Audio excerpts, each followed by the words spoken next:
ಎಲ್ಲರಿಗೂ ನಮಸ್ಕಾರ. Trial and error blogs ಚಾನಲಿಗೆ ಸ್ವಾಗತ. ಇವತ್ತಿಂದ ನಾವು ಪರಮಹಂಸ ಯೋಗಾನಂದ ಯೋಗಿಯ ಆತ್ಮಕಥೆ ಅವರ ಪುಸ್ತಕವನ್ನು ಓದೋಣ. ಯೋಗದ Satsanga society of India, founded in 1917, ಅಂದರೆ ಸ್ಥಾಪನೆ 1917. ಇದು ಯೋಗಿಯ ಆತ್ಮಕಥೆ. ಯೋಗಿ ಅಂದರೆ ಯಾರು? ಶ್ರೀ ಶ್ರೀ ಪರಮಹಂಸ ಯೋಗಾನಂದ. ಅವರ ಜನನ ಜನವರಿ 5, 1893. ಮರಣ ಮಾರ್ಚ್ 7, 1952. ಇವರ ಅವತಾರ ಪ್ರೇಮದ ಅವತಾರ, ಅಂದರೆ ಪ್ರೇಮ ಅವತಾರ. ಯೋಗಿ ಅಂದರೆ ಏನು? ಯೋಗಿ ತಪಸ್ವಿಗಳಿಗಿಂತಲೂ ಅಧಿಕ, ಜ್ಞಾನಿಗಳಿಗಿಂತಲೂ ಅಧಿಕ, ಕರ್ಮಿಗಳಿಗಿಂತಲೂ ಅಧಿಕ ಎಂದು ನನ್ನ ಅಭಿಪ್ರಾಯ. ಆದ್ದರಿಂದ ಓ ಅರ್ಜುನ, ನೀನು ಯೋಗಿಯಾಗು. ಇದು ಸಾಕ್ಷಾತ್ ಶ್ರೀ ಶ್ರೀ ಕೃಷ್ಣ ಪರಮಾತ್ಮ ಭಗವದ್ಗೀತೆಯಲ್ಲಿ ಹೇಳಿದ್ದಾರೆ. 6:46.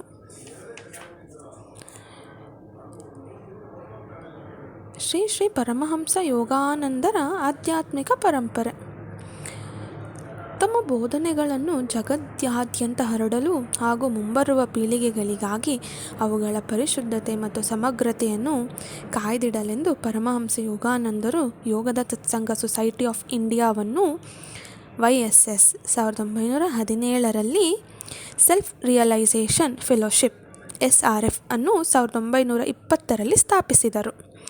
ಅಮೆರಿಕದಲ್ಲಿನ ತಮ್ಮ ಆರಂಭಿಕ ವರ್ಷಗಳಿಂದಲೂ ಸಮೃದ್ಧ ಬರಹಗಾರರು, ಭಾಷಣಕಾರರು ಆಗಿದ್ದ ಅವರು ಧ್ಯಾನದ ಯೋಗ ವಿಜ್ಞಾನ, ಸಮತೋಲನದಿಂದ ಬದುಕುವ ಕಲೆ ಹಾಗೂ ಎಲ್ಲ ಪ್ರಮುಖ ಧರ್ಮಗಳ ಮೂಲಭೂತ ಏಕತೆಗಳನ್ನು ಸಾರುವ ವಿಷಯಗಳ ಮೇಲೆ ವಿಖ್ಯಾತ ಮತ್ತು ವಿಪುಲವಾದ ಕೃತಿಗಳ ಸಂಗ್ರಹವನ್ನು ಹೊರತಂದಿದ್ದಾರೆ. ಇದು ಒಂದು ವಿಶಿಷ್ಟ ಹಾಗೂ ಬಹುದೂರದ ಪರಿಣಾಮವುಳ್ಳ ಆಧ್ಯಾತ್ಮಿಕ ಪರಂಪರೆಯು ಜಗತ್ತಾದ್ಯಂತ ಲಕ್ಷಾಂತರ ಸತ್ಯಾನ್ವೇಷಿಗಳಿಗೆ ಸ್ಫೂರ್ತಿ ನೀಡುತ್ತಲಿದೆ.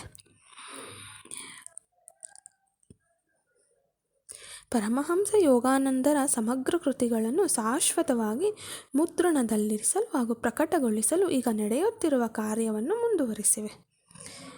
ಇವುಗಳಲ್ಲಿ ಅವರು ತಮ್ಮ ಜೀವಿತ ಕಾಲದಲ್ಲಿ ಪ್ರಕಟಿಸಿದ ಎಲ್ಲ ಕೃತಿಗಳ ಅಂತಿಮ ಆವೃತ್ತಿಗಳಲ್ಲದೆ ಹಲವಾರು ಹೊಸ ಪುಸ್ತಕಗಳು 1952ರಲ್ಲಿ ಅವರು ನಿಧನರಾದ ಸಮಯದಲ್ಲಿ ಪ್ರಕಟವಾಗದೆ ಉಳಿದಿದ್ದ ಬರಹಗಳು ಅಥವಾ Yogoda Satsanga society of India self realisation Fellowship ಸಂಸ್ಥೆಗಳ ಮ್ಯಾಗಝಿನ್ಗಳಲ್ಲಿ ಅಪೂರ್ಣ ರೂಪದಲ್ಲಿ ಹಲವಾರು ವರ್ಷಗಳಿಂದ ಸರಣಿಯಾಗಿ ಪ್ರಕಟವಾದ ಕೃತಿಗಳು ಅಲ್ಲದೆ ದಾಖಲಿಸಲ್ಪಟ್ಟ, ಅಂದರೆ ಅವರು ನಿಧನ ಹೊಂದುವ ಮುನ್ನ ಮುದ್ರಣ ಕಾಣದ ನೂರಾರು ಪರಮಸ್ಫೂರ್ತಿದಾಯಕ ಭಾಷಣಗಳು ಹಾಗೂ ಅನೌಪಚಾರಿಕ ಮಾತುಗಳು ಸೇರಿವೆ. ಅವರ ನಿಧನದ ನಂತರ Yogoda Satsanga society of India self realisation Fellowship ಸಂಸ್ಥೆಗಳ ಪ್ರಕಟಣಾ ಮಂಡಳಿಯ ಭಾಗವಾಗಿದ್ದ ಅವರ ಆಪ್ತ ಶಿಷ್ಯರನ್ನು ಪರಮಹಂಸ ಯೋಗಾನಂದರು ತಾವೇ ಸ್ವತಃ ಆಯ್ಕೆ ಮಾಡಿದರು ಮತ್ತು ತಮ್ಮ ಉಪದೇಶಗಳನ್ನು ಸಿದ್ಧಪಡಿಸಲು ಹಾಗೂ ಪ್ರಕಟಿಸಲು ಅವರಿಗೆ ನಿರ್ದಿಷ್ಟ ಸಲಹೆಗಳನ್ನು, ಸೂಚನೆಗಳನ್ನು ನೀಡಿ ತರಬೇತಿ ಮಾಡಿದರು.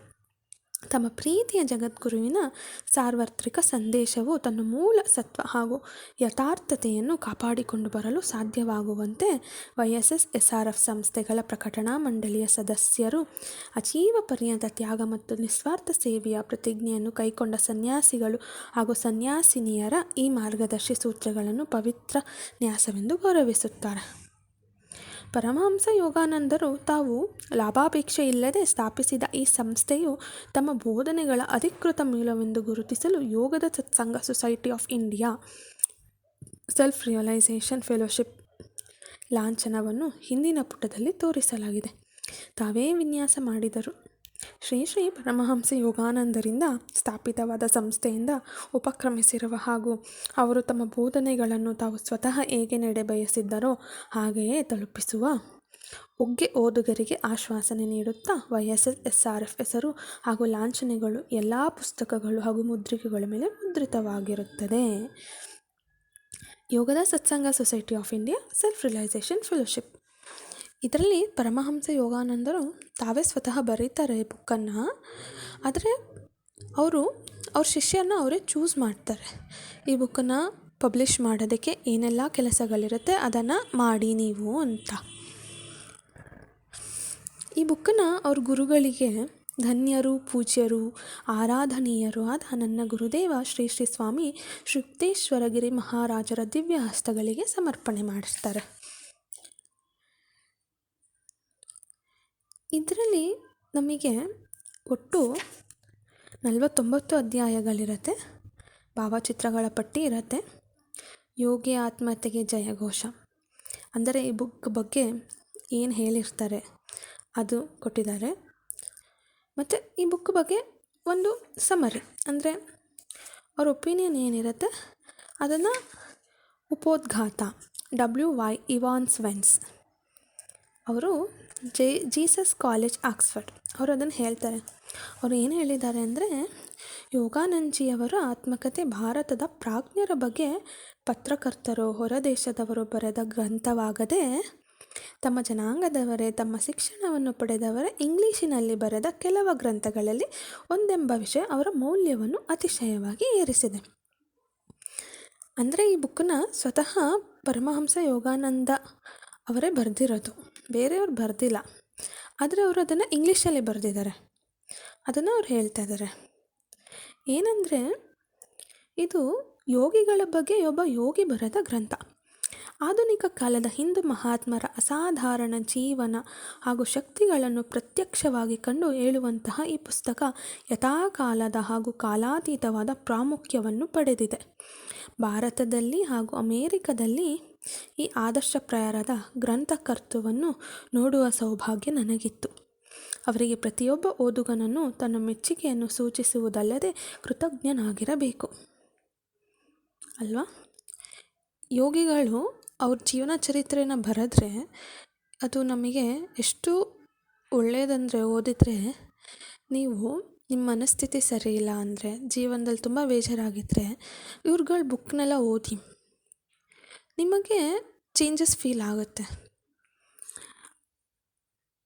ಯಾವ ಮಹಾತ್ಮರ ಜೀವನ ಚರಿತ್ರೆಗಳು ಇಲ್ಲಿ ನಿರೂಪಿಸಲ್ಪಟ್ಟೆಯೋ ಅವರೊಬ್ಬರಾದ ಶ್ರೀ ಯುಕ್ತೇಶ್ವರಗಿರಿಯವರನ್ನು ಭೇಟಿಯಾಗುವ ಸೌಭಾಗ್ಯ ನನ್ನದಾಗಿತ್ತು. ಇವರು ಇವಾನ್ ಸ್ವೆನ್ಸನ್ ಅವರು ಶ್ರೀ ಯುಕ್ತೇಶ್ವರ ಅವ್ರನ್ನ ಭೇಟಿಯಾಗ್ತಾರೆ. ನನ್ನ ಟಿಬೆಟನ್ ಯೋಗ ಆ್ಯಂಡ್ ಸೀಕ್ರೆಟ್ ಡ್ರಾಕ್ಸಿನ್ ಗ್ರಂಥದ ಮುಖಪುಟದ ಭಾಗವಾಗಿ ಆ ಮಹಾನುಭಾವ ಸಂತರಂತೆಯೇ ಇದ್ದ ಚಿತ್ರ ಪ್ರಕಟವಾಯಿತು. ಅವರೊಂದು ಬುಕ್ ಬರೆದಿರ್ತಾರೆ, ಅದ್ರ ಮೇಲೆ ಸಂತರ ಚಿತ್ರ ಏನಿದೆ ಆ ಥರನೇ ಅವ್ರಿಗೆ ಕಾಣಿಸ್ತಾರೆ.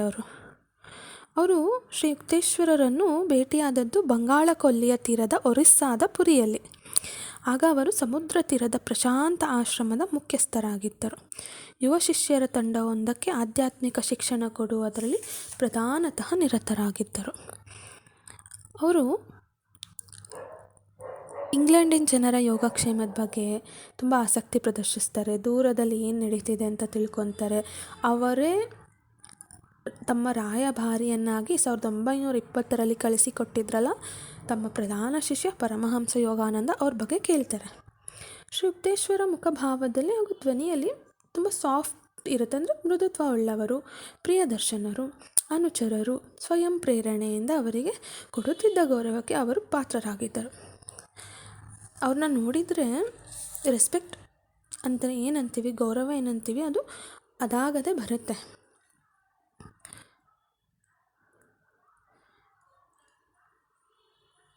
ಶ್ರೀ ಯುಕ್ತೇಶ್ವರರ ಮಹೋನ್ನತ ಚಾರಿತ್ರ್ಯಕ್ಕೂ ಪೂಜ್ಯತೆಗೂ ಹೀಗೆ ಸಾಕ್ಷಾನುಡಿಯಲು ಸಾಧ್ಯವಾದುದಕ್ಕೆ ನನಗೆ ನಿಜವಾಗಿಯೂ ಆನಂದವಾಗಿದೆ. ಜನಜಂಗುಳಿಯಿಂದ ದೂರ ಸರಿದು ನಿಲ್ಲುವುದರಲ್ಲಿ ತೃಪ್ತನಾಗಿರು ಎಂಬ ಈ ಆದರ್ಶಮಯ ಜೀವನಕ್ಕೆ ಅವರ ಮುಚ್ಚುಮರೆ ಇಲ್ಲದೆ ಮೌನವಾಗಿ ತಮ್ಮನ್ನು ತಾವೇ ಅರ್ಪಿಸಿಕೊಂಡರು. ಈ ಆದರ್ಶಮಯ ಜೀವನವನ್ನು ಅವರು ಶಿಷ್ಯರಾದ ಪರಮಹಂಸ ಯೋಗಾನಂದರ ಯುಗಗಳಿಗಾಗಿ ಈಗ ವಿವರಿಸಿದ್ದಾರೆ. ಜಗದ್ಯಾದಂಥ ಯೋಗ್ಯ ಆತ್ಮಕಥೆಗೆ ಜಯಘೋಷ. ಇಂಡಿಯಾ ಜರ್ನಲ್ ಅವರೇನು ಹೇಳ್ತಾರೆ ಅಂದರೆ, ಪ್ರತಿ ವರ್ಷವೂ ಪ್ರಕಾಶಗೊಳ್ಳುವ ಸಾವಿರಾರು ಪುಸ್ತಕಗಳಲ್ಲಿ ಮನರಂಜನೆಗೊಳಿಸುವವು ಕೆಲವು, ಬೋಧಿಸುವವು ಕೆಲವು, ಜ್ಞಾನಪ್ರದಾಯಕಗಳು ಕೆಲವು. ಈ ಮೂರನ್ನು ನೀಡುವಂತಹದೊಂದೊಂದು ಓದುಗನ ಕಂಡರೆ ಅವನು ತನ್ನನ್ನು ಭಾಗ್ಯಶಾಲಿ ಎಂದು ಪರಿಗಣಿಸಬಹುದು. ಯೋಗಿ ಆತ್ಮಕಥೆಯು ಅದಕ್ಕಿಂತಲೂ ಅಪರೂಪವಾದುದು. ಅದು ಮನಸ್ಸನ್ನು ಮತ್ತು ಚೈತನ್ಯದ ಕಿಟಕಿಗಳನ್ನು ತೆರೆಯುವಂತಹ ಒಂದು ಗ್ರಂಥ. ಈ ಥರ ನ್ಯೂಯಾರ್ಕ್ ಟೈಮ್ಸು, ಸ್ಲೇಕ್ವಿಕ್ ಅವರು, Sheffield Telegraph England, China Weekly Review, Shanghai, Eleftheria Greece, Riders Review London, university of Southern California, Robert S Ellwood, Thomas Mann, Nobel ಪಾರಿತೋಷಕ ವಿಜೇತರು ಎಲ್ಲರೂ ಈ ಬುಕ್ ಬಗ್ಗೆ ಅವ್ರಿಗೇನು ಅನಿಸುತ್ತೆ ಅದನ್ನು ಹೇಳಿದ್ದಾರೆ. ಪೀಠಿಕೆ: ಪರಮಹಂಸ ಯೋಗಾನಂದರನ್ನು ಭೇಟಿಯಾದ ಅನುಭವವು ನನ್ನ ಜೀವಮಾನದ ಮರೆಯಲಾಗದ ಘಟನೆಗಳೊಂದಾಗಿ ನನ್ನ ನೆನಪಿನಲ್ಲಿ ಅಚ್ಚಳಿಯದೆ ಉಳಿದಿದೆ. ಅವರ ಮುಖವನ್ನು ನೋಡುತ್ತಿದ್ದಂತೆ ನನ್ನ ಕಣ್ಣುಗಳು ಅವರಿಂದ ಅಕ್ಷರಶಃ ಹೊರಹೊಮ್ಮುತ್ತಿದ್ದ ಆಧ್ಯಾತ್ಮದ ಬೆಳಕಿನ ತೇಜಸ್ಸಿನಿಂದ ಕೋರೈಸಿದವು. ಅವರು ಎಣೆಯಿಲ್ಲದೆ ಸೌಜನ್ಯ ಹಾಗೂ ಸ್ನೇಹಪೂರ್ವಕ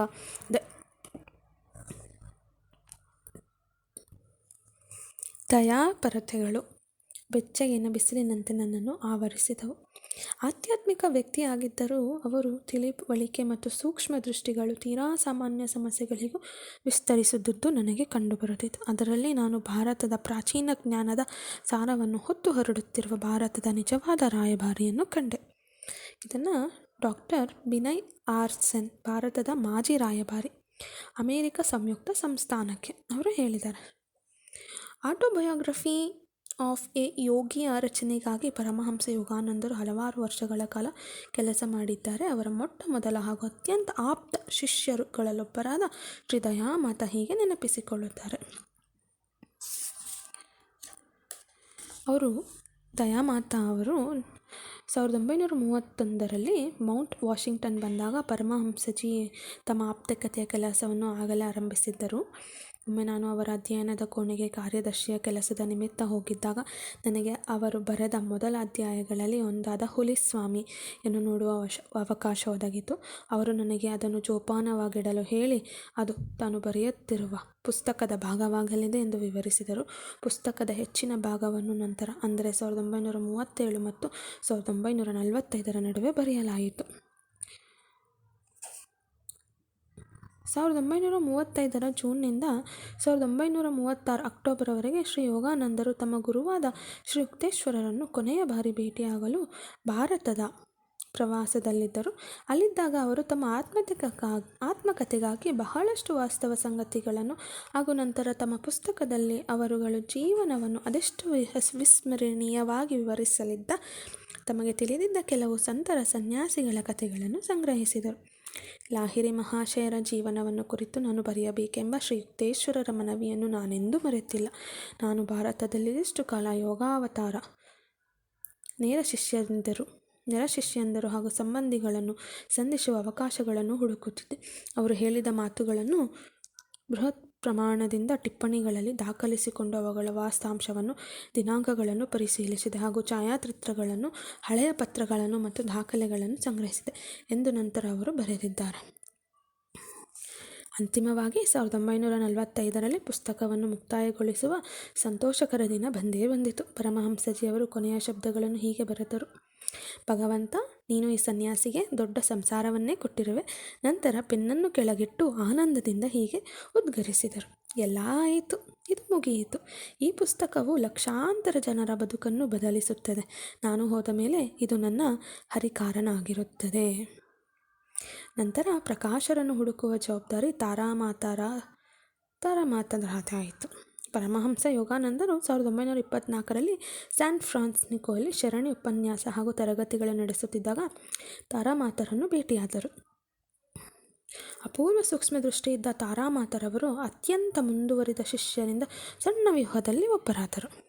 ಅವರು ಆಕೆಯ ಸಂಪಾದಕೀಯ ಸಾಮರ್ಥ್ಯವನ್ನು ಅತ್ಯಂತ ಗೌರವದಿಂದ ಕಾಣುತ್ತಿದ್ದರು ಹಾಗೂ ತಾವು ಇದುವರೆಗೆ ಭೇಟಿಯಾದ ಅತ್ಯಂತ ಪ್ರತಿಭಾನ್ವಿತರಲ್ಲಿ ಆಕೆ ಒಬ್ಬರಾಗಿದ್ದರು ಎಂದು ಹೇಳುತ್ತಿದ್ದರು.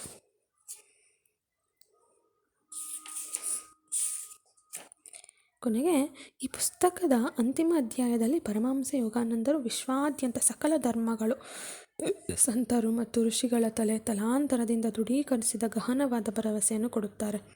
ಭಗವಂತನು ಪ್ರೇಮವೇ ಆಗಿದ್ದಾನೆ. ಆತನ ಸೃಷ್ಟಿಯ ಯೋಜನೆಯ ಪ್ರೇಮದಲ್ಲಿ ಮಾತ್ರ ದೃಢವಾಗಿ ಸ್ಥಾಪಿತವಾಗಬಲ್ಲದು. ಆ ಒಂದು ಸರಳವಾದ ಆಲೋಚನೆಯು ಯಾವುದೇ ಪಾಂಡಿತ್ಯಪೂರ್ಣ ತರ್ಕಗಳಿಗೆ